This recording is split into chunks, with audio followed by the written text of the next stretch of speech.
Action News, Delaware Valley's leading news program, with Gary Papa, Cecily Tynan, and Jim Gardner.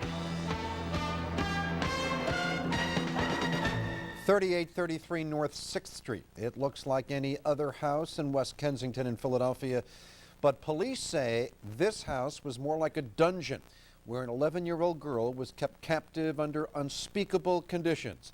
The victim, Jerlene Dupuy, and she came to live in Philadelphia to escape the violence of her native Haiti. Wednesday night, the big story on Action News tonight is about a young girl whom police say has literally been held captive in a crawl space for a couple of weeks. Live at the Police Special Victims Unit, Action News reporter Dan Cuellar. Dan? Jim, she had been reported missing 14 days ago. Missing persons leaflets had been plastered all over the neighborhood. Police had remained ever vigilant in trying to find her, but a bit suspicious. And you can imagine everybody's shock when they announced today that they had found her weak, dehydrated, but alive, living in a makeshift dungeon in a crawl space beneath the basement stairs. Since May 4th, neighbors had been scouring the neighborhood looking for 11-year-old Jerlene Dupuy, but they had no idea of the evil that was lurking in the basement. She was wrapped in a blanket, living in squalor. There appears to be some type of a pan that looked like it was used for a bathroom facility. Twice before, police had searched the row home in the 3800 block of North 6th Street, but were unable to find any trace of the child. The FBI joined in the investigation, and they questioned the child's guardian, Daniela Joseph, for 3 hours. They then decided to search the house a third time. When they went down in the basement, they noticed the guardian's mother kept looking nervously towards the back of the basement steps. When you go down the basement steps, underneath the steps, there was a door, but the door was hidden by a large piece of plywood. It looks like maybe the top of a large dining room table. Police say the child had nothing but a box of cereal and appeared extremely dehydrated. But relatives of the guardian say Daniela Joseph and her mother would never harm the child. So they're not crazy. How could that little girl, if they were doing it, hiding her under the basement? Are you saying this little girl did this to herself? What? Hiding in the basement? No, living in squalor and the horrible conditions that the police say they found. Of course. Police Commissioner Sylvester Johnson praised the investigators who refused to give up. Even though she's already searched the house 2 or 3 times before, that she decided to be persistent, to come back and search it again. And the third time, she was successful in it and probably saved this girl's life. Now the child is at St. Christopher's Hospital being treated for severe dehydration. Meanwhile, here at Special Victims, nobody's in jail yet, but police continue to question the guardian and her mother tonight. And that's the latest here. We're live in Kensington. I'm Dan Cuellar, Channel 6, Action News. Thank you, Dan. Philadelphia police have released 3 photographs from a security camera that captured yesterday's shooting death of a woman from Elkins Park. In the second photo, the gunman takes point-blank aim at the head of 48-year-old Trish McDermott and fires. And then he is seen fleeing from the scene at 9th and Market in Center City. And might police have someone in custody tonight who turns into a bona fide suspect? Well, we don't know, but let's go live to Action News reporter Denise James at police headquarters. Denise, what's people saying down there? Well, we're still awaiting word in terms of whether or not someone has been charged or will be charged. What we do know is that police have been questioning a possible suspect since late this afternoon. Investigators are trying to determine if he is the man who killed a devoted mother during her early morning commute to work. This is the first photo. Police released surveillance camera photographs of the disturbing sequence of events. This shows the victim, Patricia McDermott, at the bottom of the screen after getting off the bus. The man behind her is her killer. Police sources tell Action News they now have video showing the man leaving the bus through the rear door as McDermott got off in the front. He walks up to her on 9th Street and apparently, without uttering a word, shoots her in the head. Which was a totally brutal thing and cold and heartless. And I mean, to see it, it's kind of surreal, actually. A camera captures the gunman fleeing. He's running actually eastbound through a parking lot towards 8th Street. Today, police also issued this sketch of a man they call a person of interest. They compiled the sketch with input from passengers who were on the bus with McDermott yesterday morning. Detectives out in force before dawn today have talked to all the passengers except this man. They hope he's recognized from the sketch. They suspect he and McDermott crossed paths during her commute. She parked her car at Fern Rock and boarded a shuttle for Center City. She caught the 33 bus at 15th and Market. Tonight, police questioned a possible suspect who they picked up when he attracted a security guard's attention at a lunch cart near the murder scene. The guy was saying that he knew the lady, that he worked with her, that she was a nice lady. And as he was leaving, the security guard said that he looks like the guy that they have on tape. Again, he continues to be questioned by police here at headquarters. Police are hoping the killer is recognized from the sketch or the surveillance video. He is described as a light to medium complexion African-American or Latino man in his mid to late 30s. He was wearing a dark baseball cap and dark pants. Now, if Patricia McDermott was killed arbitrarily by a stranger, police and many others worry that he could strike again if not caught. Reporting live from Center City, Denise James, Channel 6 Action News. Thank you, Denise. Philadelphia police also have a dragnet out for this man, 29-year-old Christopher Donahue. Lawmen say this is the man who has been posing as a doctor and sexually assaulting elderly women in South Philadelphia. An arrest warrant has been issued on one count of rape, and more rape charges are likely coming. Today, Action News reporter Sarah Bloomquist spoke with an elderly woman who police say was Donahue's most recent victim, assaulted earlier this month. She did not want to be seen on camera, but she did find it curious that the doctor was willing to make house calls. Well, him and his associates would like to make it easier for the senior citizens, that they don't have to go to the hospital or come over to their office. I should have guessed right then that something was wrong. All of Donahue's alleged victims have been between 70 and 86 years old. A candlelight vigil was held in Olney in Philadelphia tonight for the victims of the weekend arson in Kensington. Mahogany, Sean, and Sharonda Porter, all under the age of 7, were killed in the fire. Their mother, Jamaica Clark, and 3 other children survived, but they remain in the hospital in critical condition. Police have charged 22-year-old Zakiya Harper of Cornwall Street in Kensington with 3 counts of murder. Investigators say Harper had a beef with Clark over a man. It turns out that hand grenade tossed at the stage where President Bush was addressing a huge crowd in the former Soviet Republic of Georgia was a live grenade after all. The grenade landed within 100 feet of the podium where Bush was speaking, but a malfunction kept the grenade from detonating. When word of the grenade was first reported, American authorities said nobody was in any danger. Their position has now changed. The FBI is still in Tbilisi investigating. Terrorist mastermind Abu Musab al-Zarqawi made a long statement today for internet consumption. Zarqawi explained that his campaign of wanton violence is justified because, quote, God ordered us to attack the infidels by all means, even if armed infidels and unintended victims, women and children, are killed together. American authorities are now saying that al-Zarqawi convened a meeting in Syria to order his lieutenants to intensify attacks in Iraq. Almost 500 people have been killed since the Iraqi government took power.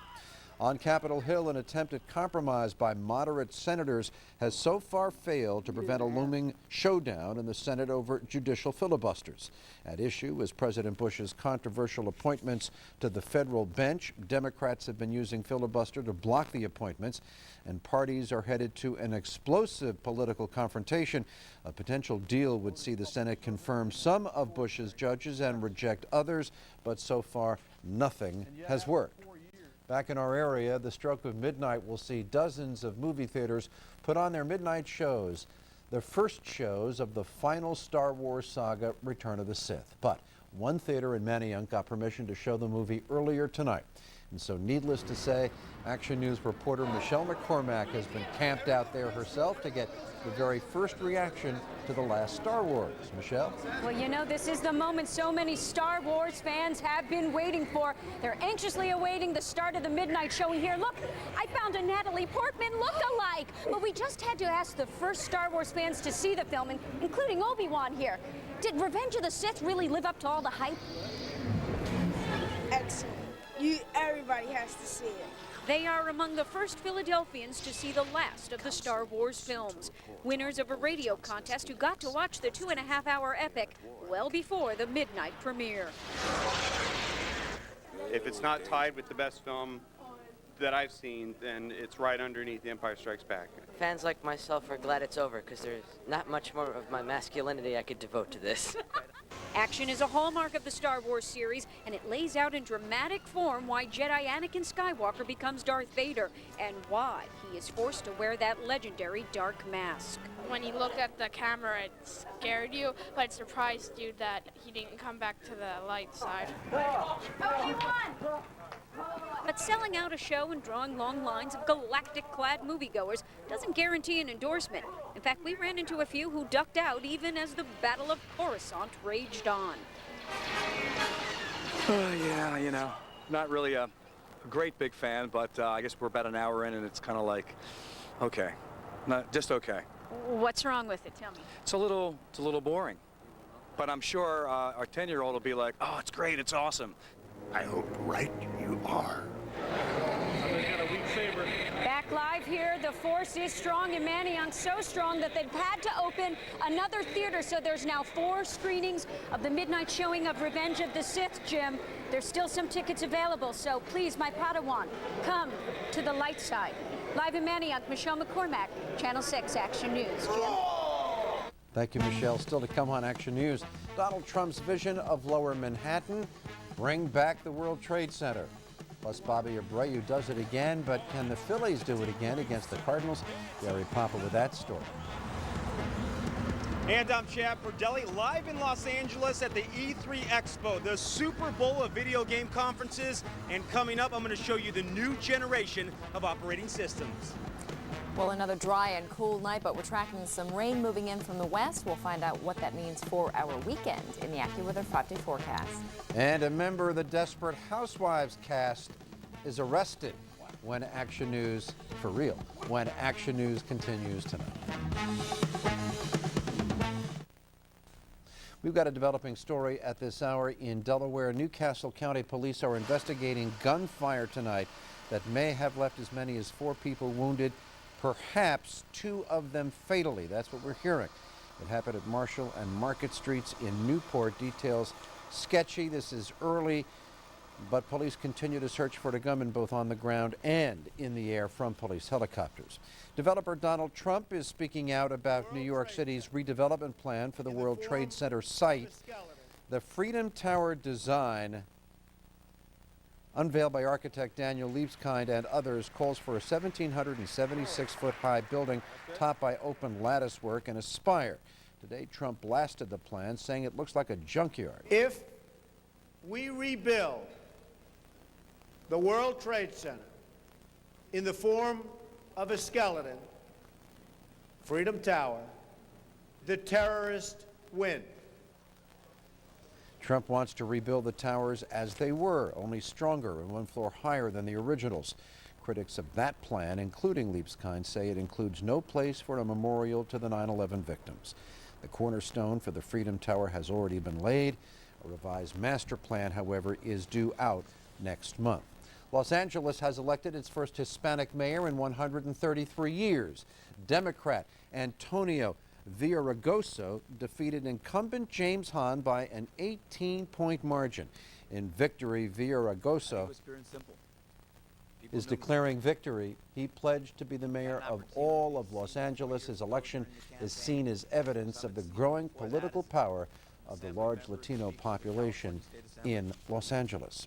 One of the cast members of the ABC hit show Desperate Housewives is facing drug charges tonight. He is 17-year-old Cody Cash. He plays troubled teen Zach Young on the show and was taken into custody last night in Manhattan after police say they spotted him smoking marijuana in public. The charge is a misdemeanor, and Cash was later released pending a future court appearance. Veteran actor and impressionist Frank Gorshin has died.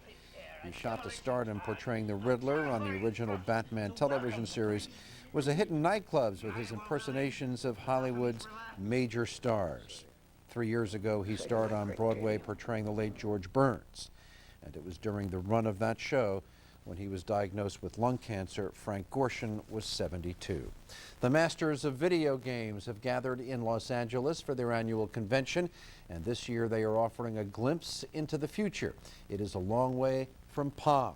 Action News reporter Chad Perdelli is live at the E3 convention in LA with a look at what's new, and that's a lot. Hi, Chad.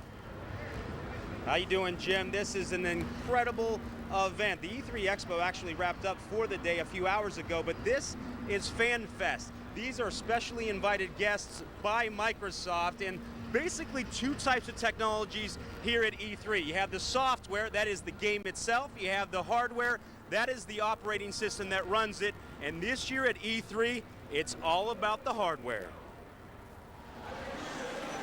Thousands of gamers and hundreds of vendors are here in Los Angeles for E3.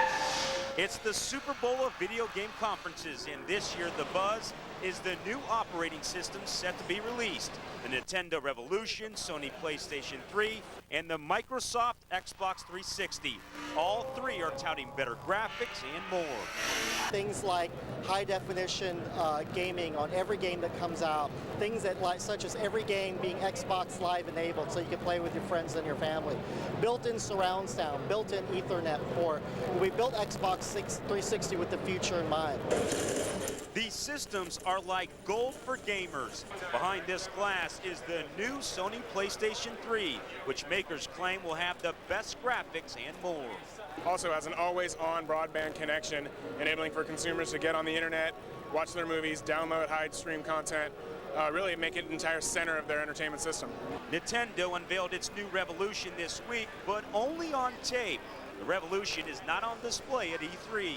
We just weren't ready to share all the details quite yet, but the system is very sleek, very small. It's about the size of 3 DVD cases stacked together.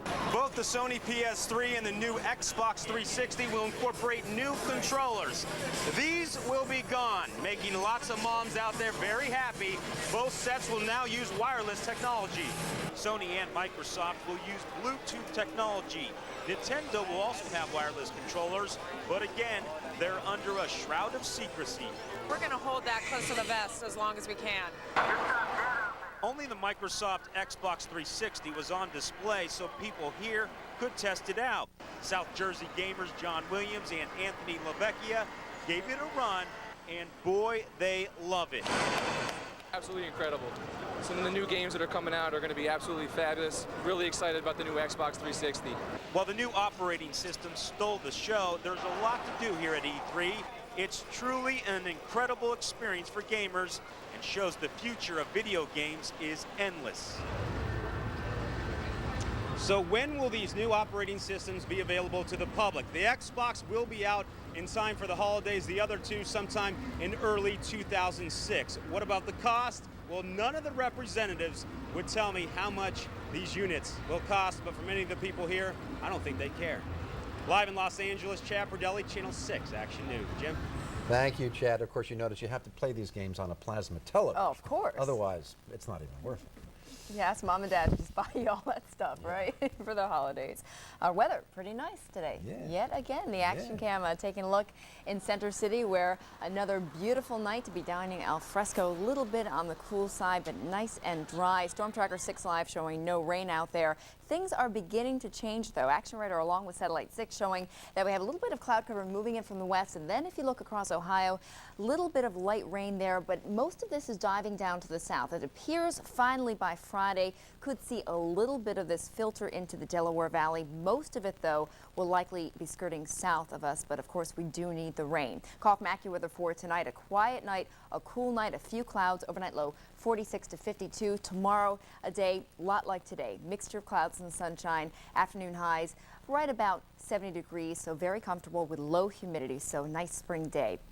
As we plan the day, 54 at 8, by noon 66, and by 5, 70 degrees. Now Friday is when we'll see this warm front begin to move a little bit closer to us. That'll bring us more clouds, possibility of some rain, 67 degrees. Really what matters, though, is where this low pressure will be heading. One track would take it north, right over the Delaware Valley. That would bring us a soaker. Another one takes it well down to the south, bring us no rain at all. It appears at this point it'll probably move right in between, and that means a little bit of rain primarily around the city areas to the south. Not a washout, but a lot of clouds as well, so not a beautiful, bright and sunny day. But we are watching that storm system in the Pacific still, and it appears it could be moving into the Atlantic by next week. Tropical storm Adrian, 244 miles southwest of El Salvador. It's moving east-northeast 8 miles an hour. Maximum sustained winds now up to 60 miles an hour. Gustings to 70, so it is intensifying. Now, Adrian will likely continue on this track, moving into the Caribbean Sea over the weekend and then across Cuba and then likely by next week into the Atlantic, and then it'll become tropical storm for the Atlantic, and then we'll really be watching that system. Scoff AccuWeather. Until then, we are in the comfort zone.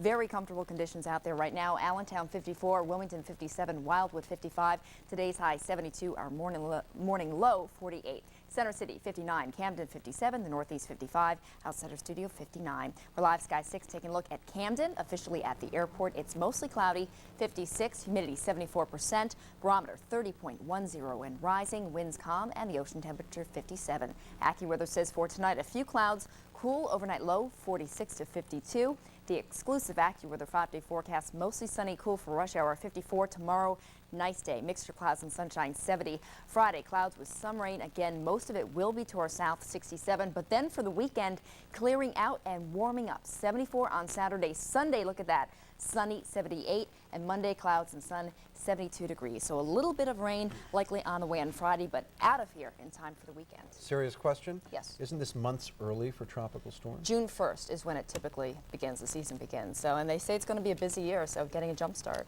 All right, thank you, Cecily. Hundreds of people turned out tonight to support the Police Athletic League in Philadelphia.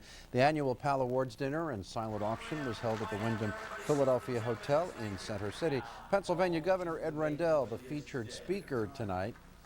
The event raised more than $800,000 to support PAL centers and programs throughout the city of Philadelphia.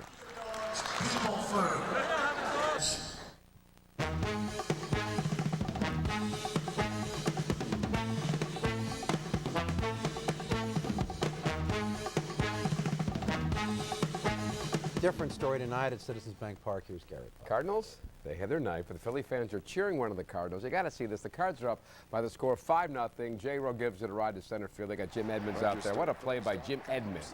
Newsletters as Jimmy Rollins sends it back, and did he catch? He caught that ball. The fans will be cheering his effort. He might be the best center fielder defensively of all time. This guy is amazing. He's that good. The Phillies were down 8-0, 2 on for Bobby Abreu. Can he do it again? Oh, that's ripped to deep right center. It's another home run for Bobby. Ninth in 10 games. Bottom of the ninth inning, Abreu's on, bases loaded, 2 out. He could tie it up right here. Phillies are down by 4. Need a grand slam. Could he do it again?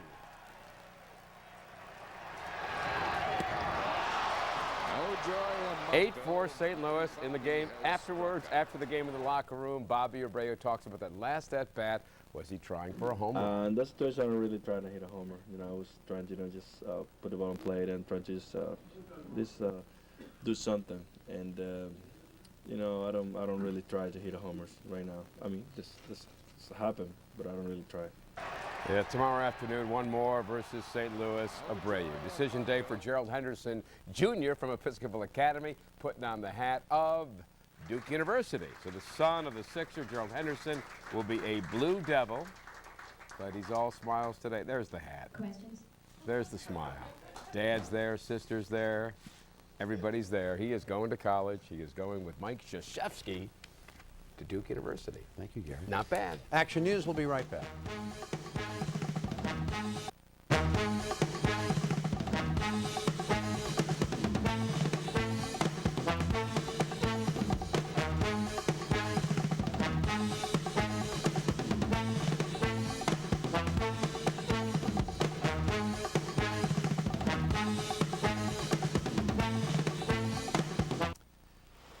And Action News was in Carneys Point, New Jersey tonight as Army Sergeant Michael Smith lined up to receive his associate's degree from Salem Community College. Smith was on track to graduate last year, but he was sent to Iraq instead. Hard work and extra help from professors allowed him to complete his last 2 courses while serving in the 411th Combat Heavy Engineer Battalion. Smith got home last month just in time to pick up his degree. Good story. Nightline next on Channel 6. Action News continues at 5 a.m. with Tamala Edwards, Matt O'Donnell, and the AccuWeather team with Karen Rogers and David Murphy. For the entire Action News team, I'm Jim Gardner. Good night.